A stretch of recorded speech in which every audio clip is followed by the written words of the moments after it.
Here we are with my old friend, colleague, and Hall of Famer, Steve Flink. How are you, Steve? We are going to talk about the Australian Open and the two draws. They both reached the quarters of finals, men and women.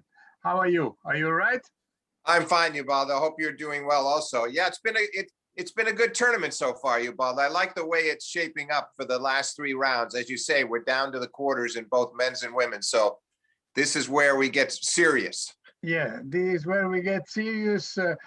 Personally, I'm a little bit disappointed that this morning we had two Italians involved in the two last 16 matches, and they both disappeared. I mean, Fognini was dominated by Rafa Nadal, even if he was up 4-2 in the second set, and Berrettini didn't even go on court because he had an abdominal strain. Muscle. And so Tsitsipas reached the quarters of finals again for the second time. And so I should maybe remind our readers that in the men's singles, we have coming down from the upper part of the draw, Djokovic and Zverev, Dimitrov and Karatsev, Rublev and Medvedev, Tsitsipas and Nadal. Ubaldo, yes. Let's talk about this. I just want to make a brief comment about what you said about the two Italian players. Berrettini couldn't help it; he was hurt. But Fognini is still the most enigmatic player in the game to me. I never can figure him out. I don't think you can either, because the way he played to go up 4-2 in the second set was very impressive, and he comes back from love 40 to deuce on his serve and then throws that away. Then he has love 40 on Nadal's serve when he's up 4-3, so it could have been serving for the set. I thought Nadal was very honest afterwards, admitting that he just tried to hang in there through that stretch and keep the score close. Try to make sure that Fognini didn't pull away from him, but he knew that Fognini in that part of the match was playing better than he was. Yes, that's true. Well, I tell you that the other day when I saw Fognini beating de Minaur and in such an easy way, dominating him 6-4, 6-3, 6-4, and could have been 6-2 in the third set. Okay, de Minaur is not Nadal, but Nadal, we didn't know if he was 100% because of the problem he had to his back, and he had been struggling the whole tournament. So I thought that Fognini could have a chance because he had beaten 3 times Nadal on clay, which is not something very easy. No. I think that Nadal is considered the king of clay after winning all those Roland Garros. And then once also the US Open coming back from 2 sets down, and Nadal never lost in a slam a match leading 2 sets to love. He had lost only once to Federer in Miami, right. In the Master 1000 when it was not even called like that. Yeah. So, Steve, I mean, I didn't expect Fognini to make 35 unforced errors like he did today. He needed to win that second set. He really did, Yeah. and I made some very poor choices of shots when he had the chances to close out those critical games there at 4-2 and 4-3. That was too bad because it would have been an interesting match. I still think Nadal would have won, but I think it would have been hard fought. Might have gone to 5, but it certainly would have been very competitive in 4. But once Fognini lost the second set, he wasn't going to repeat what he did at 2015 US Open, the match you mentioned when he came from 2 sets down. That was not the same Nadal, and it was under the lights in New York, and it was a great win for Fognini. But last night he needed to be 1 set all. Once he was down 2 sets, Ubaldo, I think he was gone. Yeah, well, you know, then in 2015, Nadal was only seeded now. He was only number 8 in the ATP rankings at that time. He was a little in troubles. He was considering, or he was asked to quit Tony Nadal, because they were saying, oh, Nadal's uncle is not anymore, giving him enough motivation. And Rafa said, no, I'm not going to drop him out, because it's my fault if I lose. It's not Tony's fault, and things like that. But today, the score was exactly the same. Nadal had won 6-3, 6-4 the first two sets. And so I said, well, maybe it's an omen. Yeah.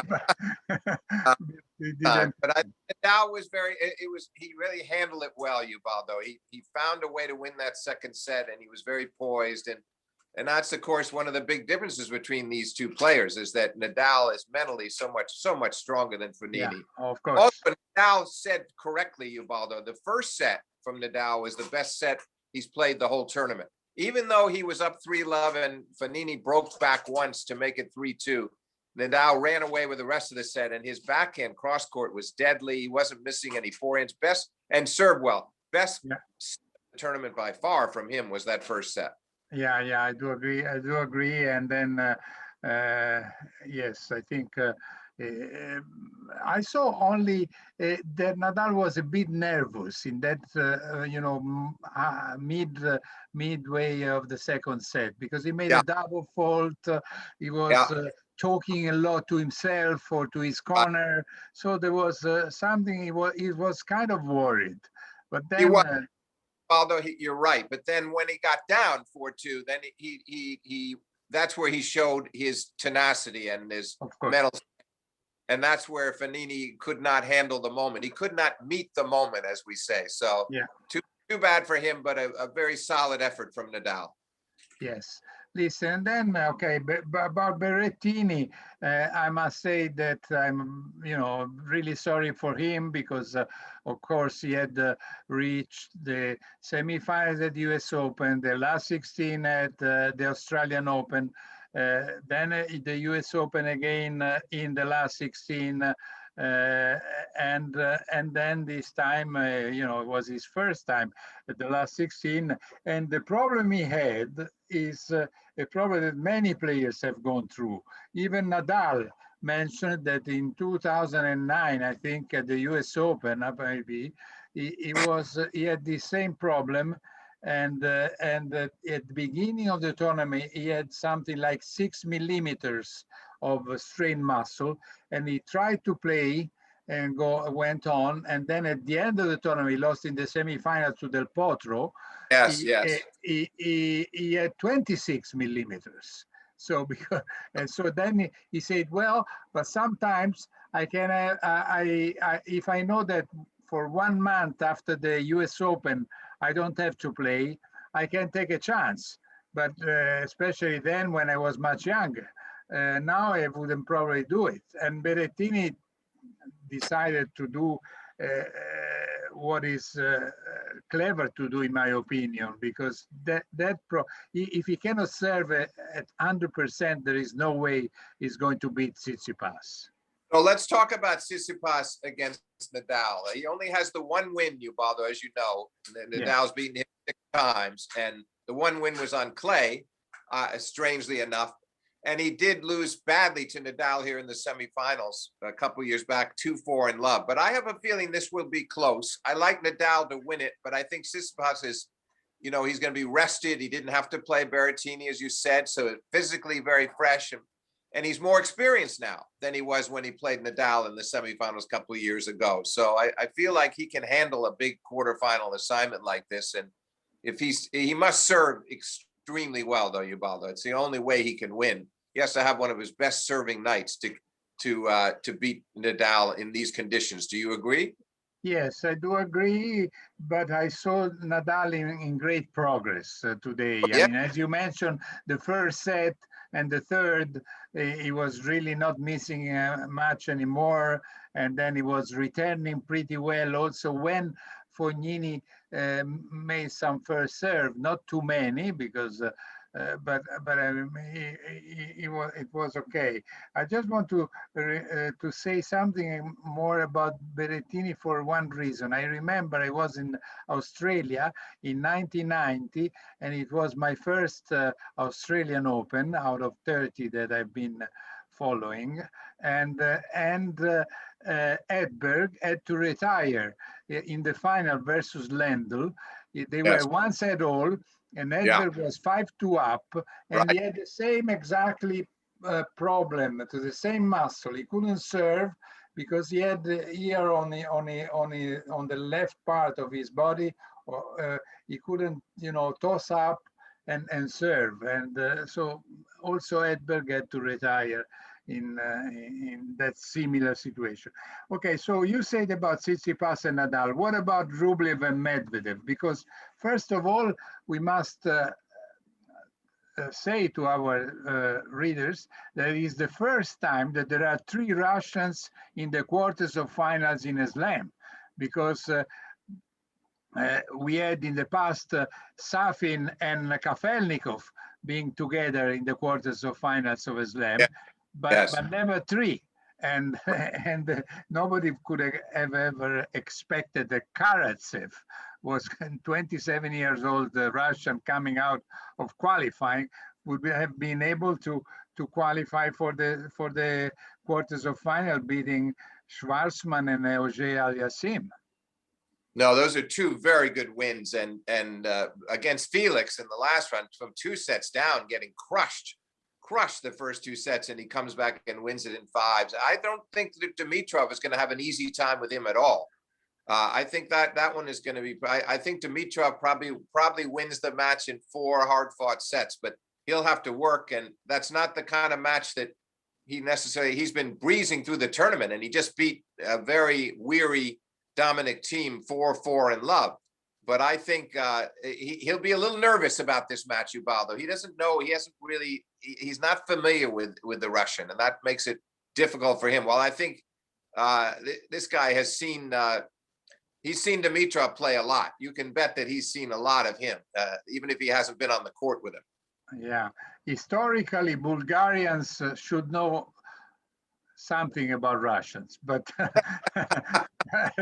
I don't know if they really like them or not, because after being dominated for years and years, but what do you think, Ubaldo? Do you agree with me? You see Dimitrov winning, but well, losing. I must say that Dimitrov apparently in Australia has some great feelings, because he has been 4 times in the quarters of finals in the last 8 years, which means that he has been much more consistent in Australia than everywhere else.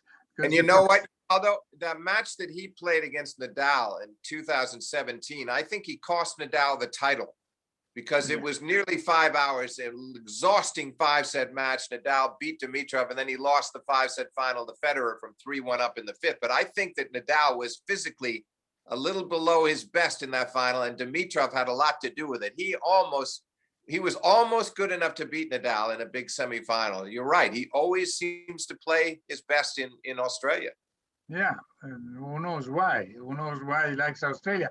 It's like in a way, Djokovic, who is in Australia, is playing out of his mind. He won 8 times the tournament. He may win it 9 times, and then he would be very happy, because Roger Federer was not able yet to win 9 Wimbledon. So when Djokovic can beat Federer in some record, he's the happiest man in the world. Also, more importantly, I think for him, Ubaldo, would be he would get that, he's going for the 18th Grand Slam title, and that would mean a lot to him. Because if you think about what happened to Djokovic over the last year, he won Australia at the start of last year over Thiem in a 5-set final. Then Wimbledon is canceled altogether. He's won the last 2 Wimbledons in 18 and 19, didn't get to play it last year at all. Then he gets defaulted from the US Open in the 4th round. We know the incident there. And so and then he goes to the finals of the French, played really well, and then Nadal destroyed him in the final. So he really wants that 18th title at the majors. I think that's what's really motivating him. Sure. So anyway, even if Karatsev can be dangerous, I think that he thinks that he has already won his tournament. He will go, I think, around 67 in the world. I mean, it's a big jump for him. So, Yeah. and he doesn't expect to beat Dimitrov, even if he can be confident. I didn't But expect. you know what, Father, when you have wins, the wins that you just mentioned over Felix, these last couple of rounds, beating Schwartzman is a great, to beat Schwartzman as easily as he did was remarkable. Yeah, So yeah. he is confident, and you don't have wins like that unless you're playing a very high level of tennis. And I think Dimitrov will. That first set will be interesting, Ubaldo, to see if he gets tight. I think he will be in the early stages. I think a little bit nervous. Yeah. Well, Dimitrov has everything to lose. That's for Yeah, sure. He's the favorite this time. He wasn't the favorite against Team. Nobody expected him to beat Team, especially nobody expected that 6-love in the third set. I mean, Team yeah. normally. And Ubaldo, what I don't understand is, okay, Kyrgios had Team down 2-0. It was a hard fight back. He won it in 5, but he's very fit. He's Yeah. been through 5-set matches like that before, but he looked like he was ruined when he played Dimitrov. It didn't look like the same player we've seen. It's not the team that we know at all. And Yeah. I didn't quite understand what happened to him. No, difficult. Nobody has understood. Yeah. Listen, and then, so we were talking briefly before about the two Russian, Rublev and Medvedev. The winner of that match will play the winner between Nadal and Tsitsipas. Uh, well, Medvedev has won versus Rublev 4 times in a row, but and he seems in great shape, Medvedev, but Rublev too, in a way, because Rublev won 5 tournaments last year. Nobody else has won five Yeah. tournaments. And Yeah. The head-to-head's a little misleading in the sense that in Medvedev, what we saw as back in 2019 in the finals of the U.S. Open against Nadal, he had that great 2019 season, and not until they played at the U.S. Open last year did you think that Rublev had much of a chance against it. He's improved so much in the last year that I don't think the head-to-head will. I think again the first set of that match is important. He should have won the first set against Medvedev at the U.S. Open. They had big chances in the opening set tiebreak, and that's what cost him the match. And I think this time, if he gets on top, he's got a shot. And I give Medvedev only maybe slight edge. I would pick Medvedev in 5. well, I think Medvedev in 4. Okay. Okay, but Sure. anyway, and I think even after all what we said, I think that if Dimitrov starts well in the first set, he will win in 3 straight sets. But Yeah. but the first set, as you said, can be the most difficult for Dimitrov.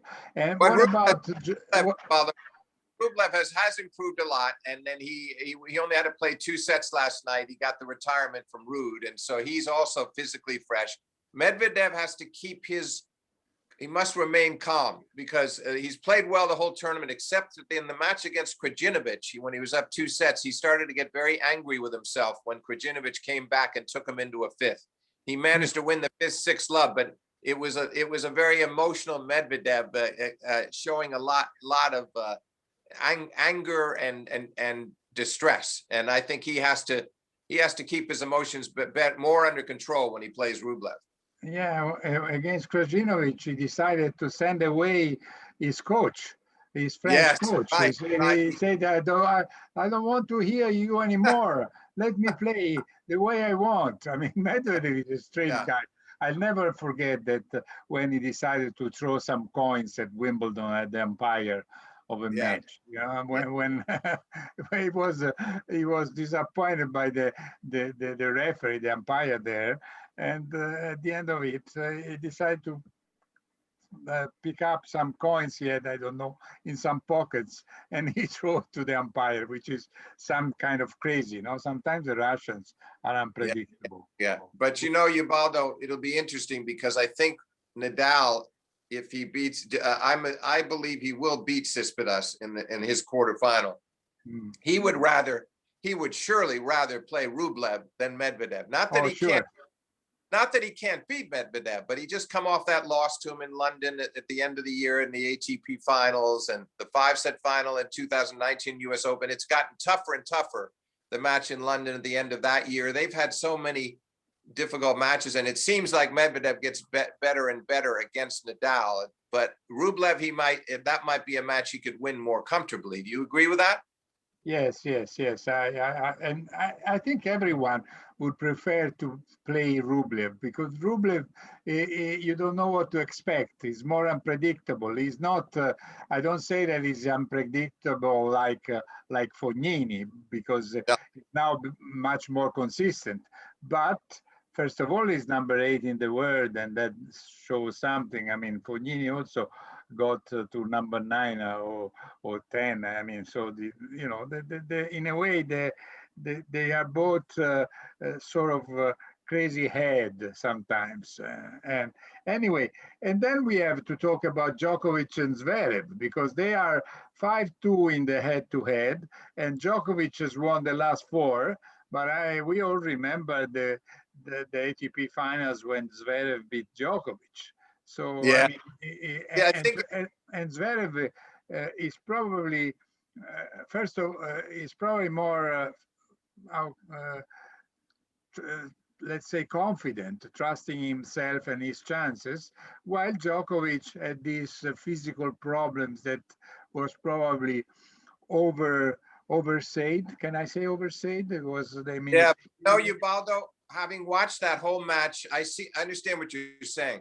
Having watched the entire match that Djokovic-Raonic, I thought it was clear to me, you would watch him wincing a lot after hitting shots. He's still feeling a lot of pain. I think it is a serious problem that he has on his hands with this abdominal injury. And that's why it was so hard for him to finish off Fritz. And then obviously he didn't practice on his day off before Raonic, and I think he's doing the same thing now, leading up to Zverev. So I think physically he wants to be feeling a little better than he is. I mean, all things being equal, he should beat Zverev. They had a great match at the ATP Cup just a few weeks ago, and 7-5 in the third for Djokovic. But I like his chances if physically. But I think this match physically, Ubaldo, is a tougher physical match than the Raonic match, because the rallies will be much longer than what he had with Milos, right? Yes, yes, true. I've read a lot of critics towards Djokovic, because many people think that he's acting a little bit too much. He's always, they say, complaining about his physical conditions. And even Raonic said, okay, he seems somehow hurt, but then he runs like a rabbit. So it's, I mean, and Djokovic has been complaining, saying, oh, look, when Federer had his problems versus Sandgren 2 years ago, everyone was feeling,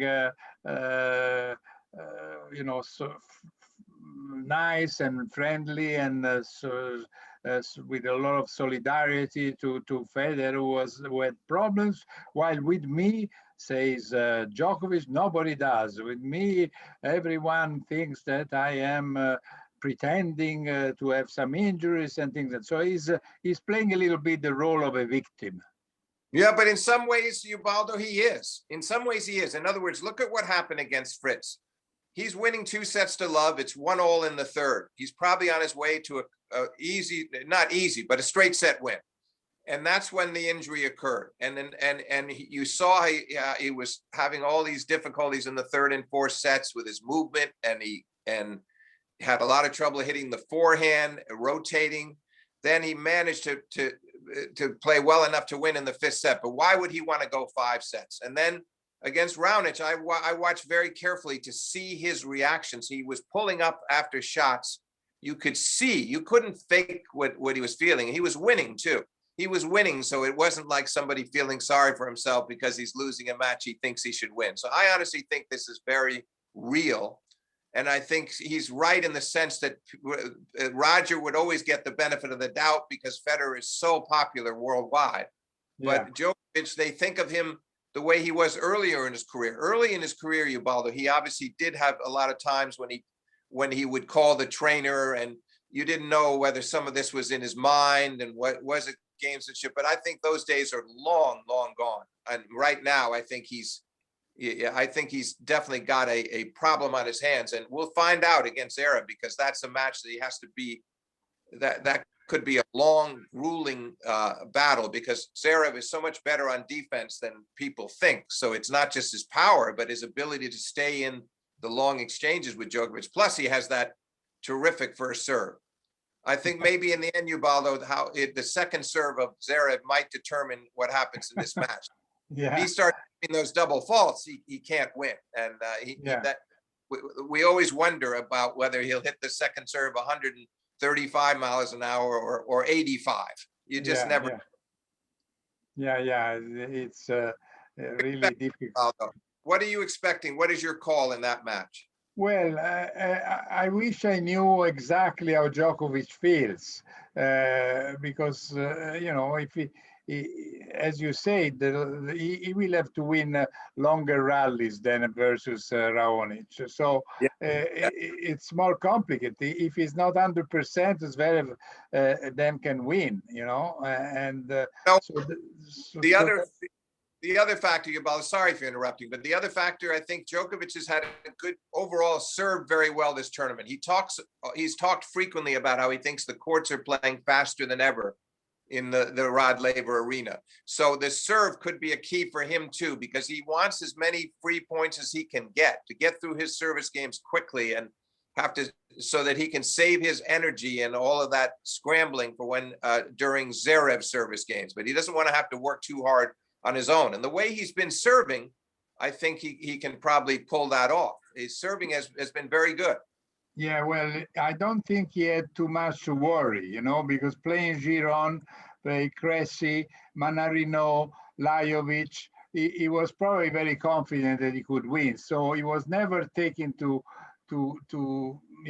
big troubles. He was never so nervous. The second serve, he starts worrying him when he's afraid to lose, when he's afraid that the other. But I'm saying that I think Djokovic's serve is a key too, and that Djokovic has been serving very well. That's what I really meant. Novak has had a good serving tournament. It saved him in a way against Fritz, and he only lost serve once against Raonic, and he's winning a lot of he's getting a lot of speed and accuracy on the first serve and getting some easy free points with it. I think he needs that against Zverev, because Zverev will make him work so hard. And then with Zverev, we just wonder, he needs a high first serve percentage for sure, somewhere in the 60s, maybe close to 70%. Okay, so let's just guess the semifinals. I give you my one in the top half: Djokovic versus Dimitrov. And you say something first about the second one. I agree. I think so. I see it the same way. It should be a Djokovic Dimitrov semifinal. Okay, and in the other section, I see Medvedev Nadal still. I see Medvedev Nadal, and you say. Yeah, I do too. Now, of course, these are the matchups we would want. Also, they're the most appealing semifinal matches, but they should happen. They should happen. I think Medvedev can have a struggle with Rublev this time, maybe his hardest match yet with him, but I would still favor him. And I think the Nadal in this form is going to, over best of 5, is going to be too good for Tsitsipas. And Stefanos' only chance is a great serving night, because otherwise he could get demolished. Okay, now we haven't been through gentlemen's. This time we should talk about the ladies tournament. Normally ladies first. Yes. This time we gave priority to the men's draw. And just let me remind you and the readers and the listeners what is the draw of the quarters of finals from up down: Barty Muchova, Brady Pegula, I mean, unbelievable. And Oh, no, not so unbelievable. Continue. and then Sie Osaka and Williams Alep. So let's say that, in my opinion, the second half is much stronger. We have three players who have won slams, while in the upper draw, only Barty has won one slam, and the Roland Garros, and nothing else. True, true. But Barty, maybe we could say that of all the players advancing to the quarter, her form might be the best. She's looked good in every match, and very impressive. But you're right, the other half seems to be stronger overall. I am very impressed with the two Americans. That's why I kidded you a little bit about Brady and Pegula, because they both played great tennis, and Brady, we saw her so close at the US Open last year, Ubaldo. The semifinals, 3-set match with Naomi Osaka was maybe one of the 2 or 3 best women's matches of the entire year. And now here she is back in with a chance to go to the semifinals again. And she has one of the best forehands in women's tennis. Her backhand's improved. I think you give her maybe slight edge, but she lost to her countrywoman right before the US Open last year in New York, the Cincinnati and New York tournament. So it will not be easy. And so she lost to Pegula? Yes. Yeah, and how do you know Pegula? Is she, because I mean, I have seen her, but it's not that I could say many things about her. I know about her father, the family, and things like that. Well, she's from the Buffalo area in New York, and way upstate, where it's cold, where it's very cold, where it snows all the time. So she's 61 in the world.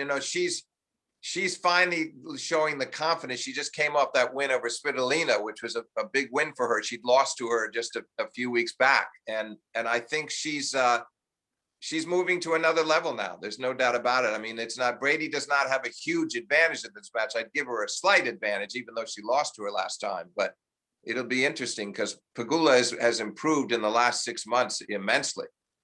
Pegula, Svitolina is always playing very well everywhere, but in the slams. I mean, in the slams, she has some. Because she must have some complex. I mean, I don't know if she's. I think it is. I think you're right, Ubaldo.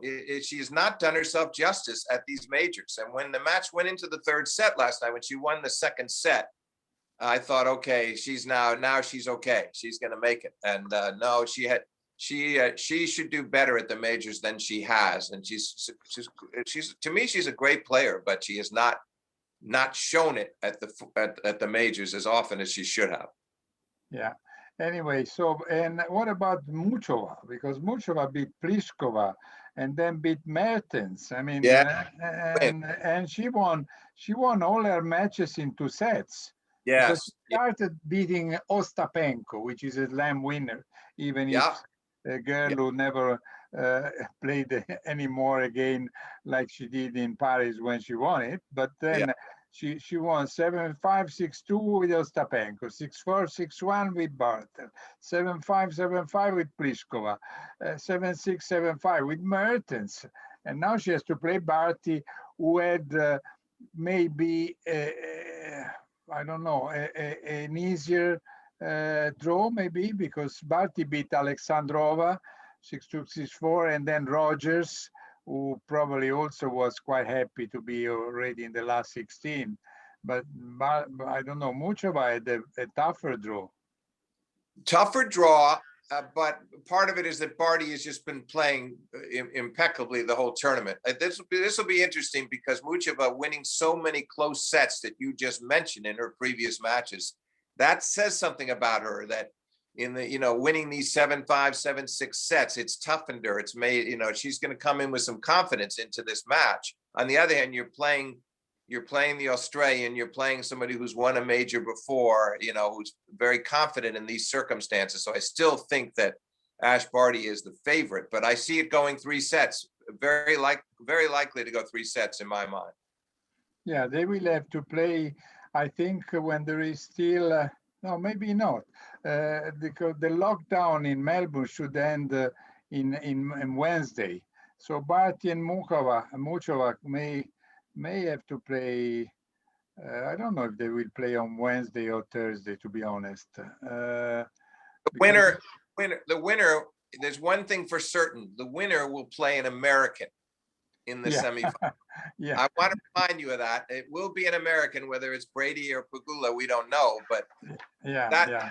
that'll be But interesting. then, while in the men's tournament for Americans was a disaster, I mean, the women, you're doing pretty well because you also have Osaka and Williams in the other part of the draw. And Serena Williams, she was able to beat Sabalenka, was coming through a lot of winning matches. I mean, Well, you know what was interesting there, Ubaldo, in the second set, Sabalenka was dominant and blitzed through the set 6-2. She played a great second set. But the first and third sets, Serena broke Sabalenka at 4-5. I thought it was Serena's experience that got her through that match. It was a high quality match for sure.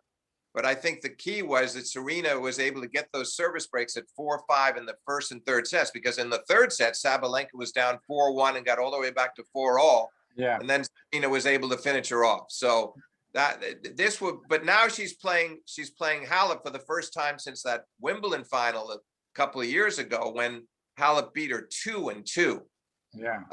That makes it interesting because Serena has the huge edge lifetime, but the last time around, Halep played a magnificent match against her. Now, can she repeat it? Can she replicate that performance? I don't know, but I feel like it's going to go 3 sets, that match.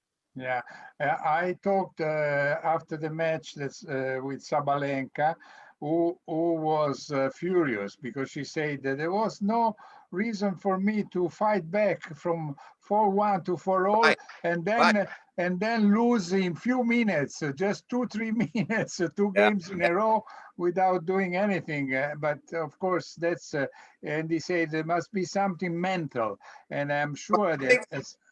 I think there is something mental because twice she's serving to stay in the first set at 4-5. She's serving to stay in the match at 4-5 in the third, and neither time was she able to hold. That has to be disappointing because when she gets more experience, I think she'll handle that pressure better and get her way back to 5-all and give herself a chance to win. Yeah. Look, so Serena, Halep, who do you see winning? Well, I'm going to give it to Serena in 3 sets. Oh, I thought that in 3 sets, Halep should be the favorite because she's a better athlete and better physical condition. I mean, I think that Serena has more chances to win in 2 sets than in 3, but maybe I'm wrong. Wow. So what are you saying? Are you saying Serena in 2 or Halep in 3? Correct. Yeah, Correct. I'm saying Serena in 3, period. Done. Okay. We'll see. We'll see what happens. Halep anyway took a revenge already versus Swiatek, who had beaten her very easily in Roland Garros, where she made only few games, and so Halep seems to be in good shape because And I think that win was very important for Ubaldo psychologically to come. As you say, she got destroyed in Paris and Roland Garros. So to come back and beat that same player in 3 sets gives her a lift as she comes into the match with Serena. But I still believe Serena, because the courts are so fat, the conditions seem to me to favor Serena in that matchup. Unlike if she plays Osaka in the semifinals, which I expect she will. I would give Osaka the edge because Osaka's got such a big game herself. Yeah, Osaka. I'm almost sure that Osaka will beat Xie. Even if I love watching Xie, because she reminds me a little bit Jean Meyer. Jean Meyer with the 2 hands, both sides, a little bit also Fabrice Santoro. I mean, those players who have skills, talent, more than power, and it's a lot of fun to watch. Just a comment, Ubaldo. I totally agree with you, and that makes her fun to watch.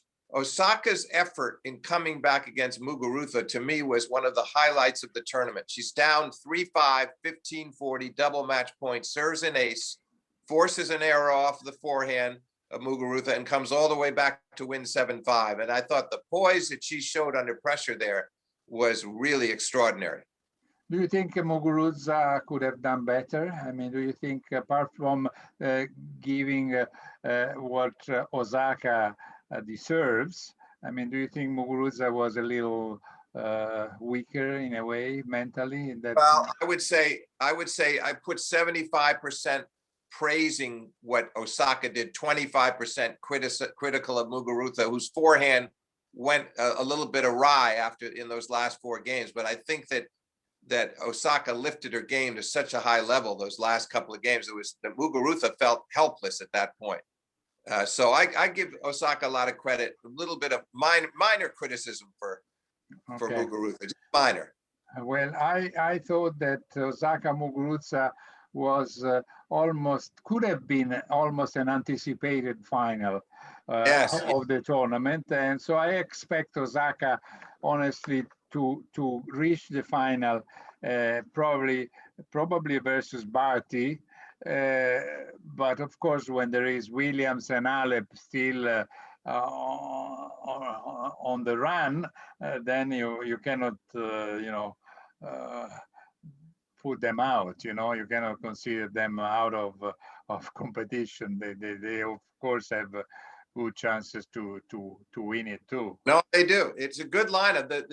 It's a good quarterfinal lineup. There's a lot of possibilities here, and I don't think it's that predictable. I think there are a lot of potential scenarios for the rest of the way. I'm looking forward to it. Okay, listen, thanks a lot, Steve. I think we went through the men's draw, the women's draw. We gave our predictions. We probably made them wrong as usual, but but we hope not. And then with the women, we were a little bit more flexible, because actually we say that there are at least 4 players that we believe they can still win it, the slam. Osaka maybe the first one, then one between Williams or Alep, and then Barty. I mean, those are the 4 strong favorites. While with the men, well, maybe a little edge to Medvedev, because we know that he's fit, and then one between Djokovic or Nadal, without leaving out Tsitsipas. But Tsitsipas, I don't see him capable to win 3 matches in a row. No, and yes, especially since he has to start with Nadal, then he'd probably have to play Medvedev, assuming Medvedev beats Rublev, and then he'd have to, after winning those 2, he'd most likely have to play Djokovic in the final. That's 3 huge wins in a row. Yeah. Okay, so that's all I would say. I want to say thanks and say goodbye to my old friend, colleague, and Hall of Famer Steve Flink, but we will be together again very soon. Thanks, Ubaldo. Enjoyed it.